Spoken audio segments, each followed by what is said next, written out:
Grade 5 fam goes to La Union. Hi guys! Welcome back to my vlog. Here is our 2-day and 1-night tour in La Union. Isa ang La Union sa pinakasikat na surfing destination sa Pilipinas. In fact, kilala itong bilang surfing capital of the North. Dinadayo ang LU as the regulars calls it. Hindi lang ng mga local surfers pero pati na rin ang mga foreigner dahil sa malalaking alon dito na halos buong taon. Pero hindi lang waves ang pinagmamalaki ng La Union. May iba't ibang attractions na matatagpuan sa probinsya. Ito tulad ng Pebble Beach at ang Baluarte Watchtower na matatagpuan sa Barangay Victoria Municipality ng Luna.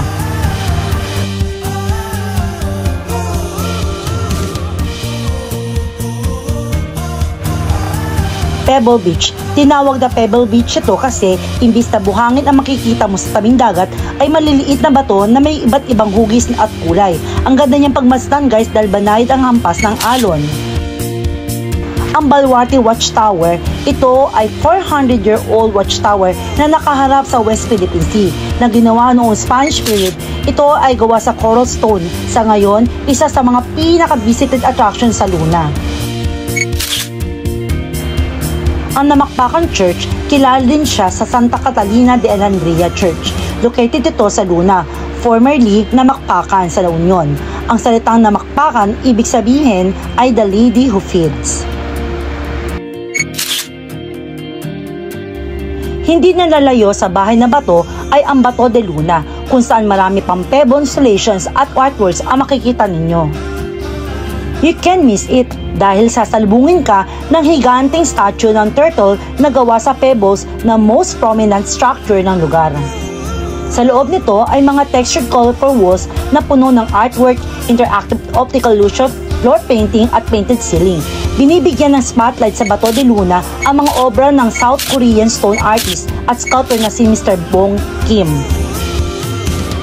Ito naman ang good place to take your profile photo and cover photos. Pang-Instagrammable siya. Yun nga lang, mag-ingat lang kayo kasi maraming sasakyan ang dumadaan dito. Guys, sobrang saya ng experience namin. Isang iconic na cultural landmark sa San Fernando ang Machu Temple. Ang temple ay dedicated sa Chinese sea goddess na si Masu.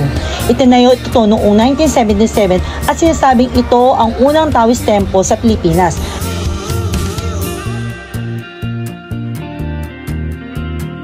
Mayroon ring panoramic view ng San Fernando Harbor View at West Philippine Sea mula sa temple na bukas sa mga worshippers at non-worshippers.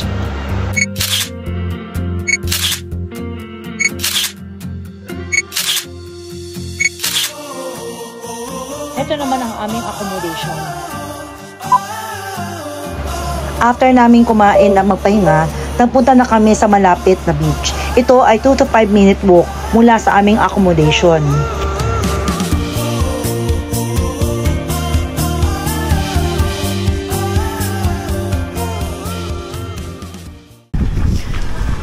So, dito na kami guys sa beach.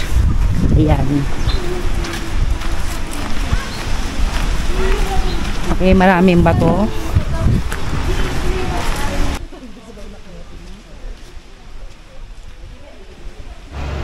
Guys, ang ganda dito. May makikita ka na pwedeng pagrenta ng surfboard. Pero guys, grabing init kahit past 4 na. Maganda din magpa-picture dito.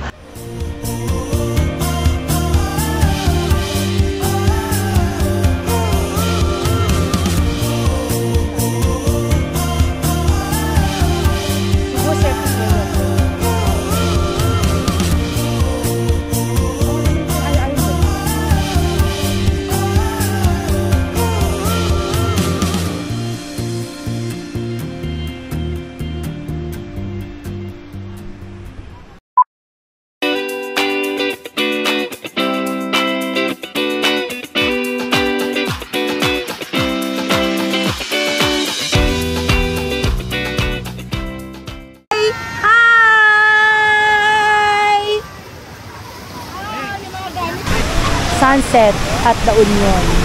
Halika dito, ayun! Naglalakad na sila! Sunset at La Union. Ikalap na tayo, lalakad. Halika na! Halika na! Ito, let's go!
next day.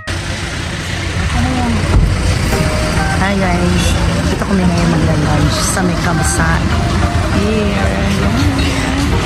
Ito yung sikat sa La Union.